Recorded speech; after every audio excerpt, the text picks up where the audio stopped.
Salut, ici Maps! Aujourd'hui, je vous parle du livre Dans les geôles de Sibérie, écrit par Johan Barbero.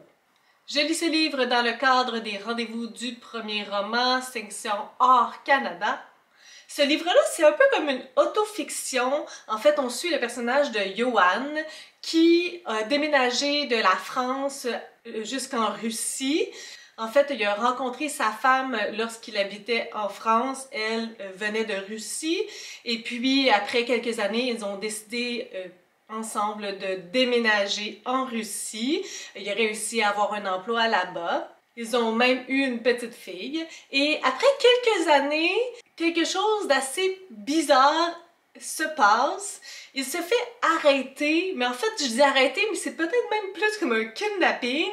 Il se fait enlevé sous un motif inconnu pour lui préalablement, et une fois qu'il sait, comme ça fait aucun sens dans sa tête, là, comme il comprend pas du tout d'où ça vient. Il y a la police impliquée là-dedans, mais il y a quelque chose de politique encore plus gros que ça.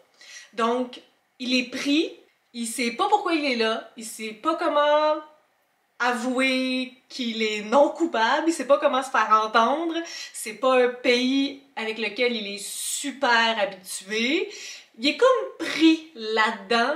Tout le monde lui conseille de dire le moins de choses possible, de se taire, de juste accepter puis ça va passer. Mais tu sais, lorsque t'es retenu contre ton vouloir, lorsque t'es enfermé, que t'es innocent puis que t'as l'impression que tes droits ils ont été bafoués, puis comme c'est juste une grosse gamique, éventuellement à force de se taire, ça devient vraiment comme choquant. Donc on va suivre Johan dans son périple et on va se demander est-ce qu'il va s'en sortir. C'est un livre qui alterne entre le présent et le passé. Donc on le suit lorsqu'il est arrêté, kidnappé, enfermé et qui peut pas bouger, qui sait pas trop ce qui se passe. On le suit dans les différentes étapes de son incarcération, parce qu'il va en avoir beaucoup, et on le suit aussi dans le passé. Donc on va suivre sa vie à partir du moment où il a rencontré sa femme. Donc on a comme une alternance entre ces deux moments-là et son histoire jusqu'à, dans le fond, aujourd'hui, certains moments plus importants. Si vous avez vu quelques vidéos sur ma chaîne, vous savez peut-être que incarcération, arrestation sont des thématiques que j'aime particulièrement, et ça arrive vite, tu sais, je pense que c'est le deuxième chapitre, il n'y a pas de mystère par rapport à ça, donc ça avait beaucoup d'éléments pour me plaire. L'écriture, elle est assez particulière, je sais pas trop comment vous la décrire.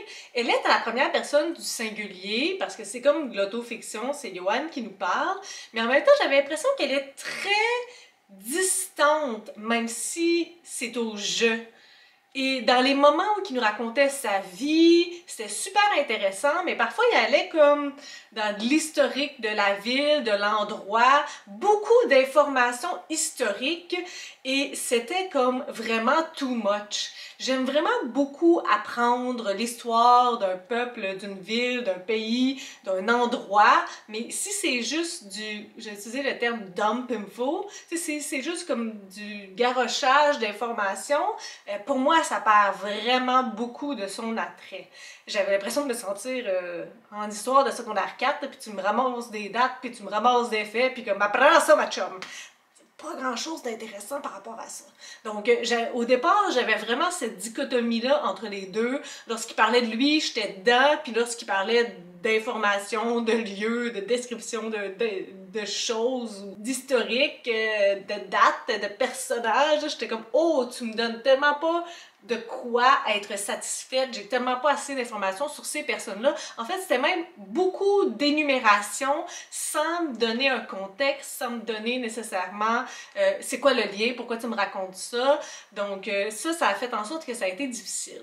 Puis là où c'est d'autant plus surprenant, j'adore les histoires avec une arrestation, avec la police, avec l'incarcération, mais là,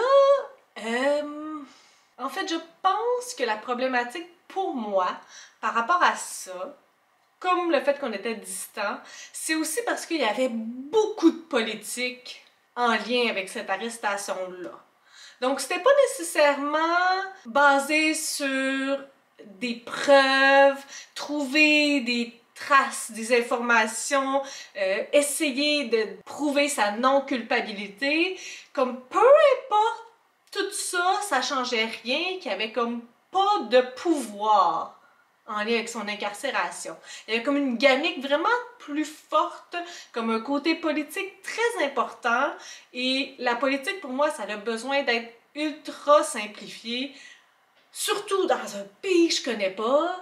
Puis, tu sais, la Russie, ici en Sibérie, je suis jamais allée là, je lui connais tellement peu, donc j'avais besoin d'en savoir plus, mais ça avait besoin d'être expliqué pour quelqu'un qui n'y connaît rien, là, et c'était pas le cas.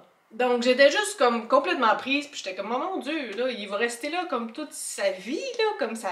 C'est ça l'histoire, là, de A à Z, j'en revenais juste pas.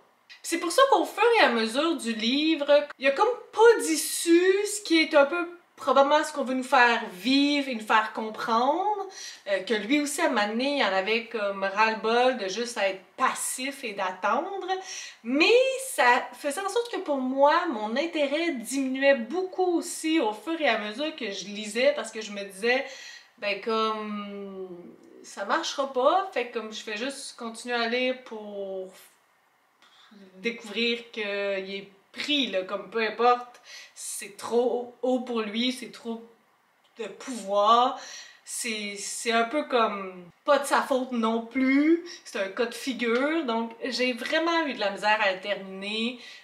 Ça a manqué de direction, ça a manqué d'intérêt pour moi jusqu'à la fin. Et à tel point que ma note globale a diminué beaucoup. Pour moi, la fin, c'est super important. C'est là que tu dénoues des choses, des intrigues, que tu dévoiles s'il y a à dévoiler, que, tu sais, si ça a commencé là, il faut que ça nous amène à la fin. Puis oui, tu sais, comme l'histoire de l'autofiction, l'histoire du livre, mais en même temps, c'est pas un secret parce que dès la première page, il s'appelle Johan, puis tout au long du livre, il dit qu'il veut écrire un livre sur ce qui s'est passé dans sa vie.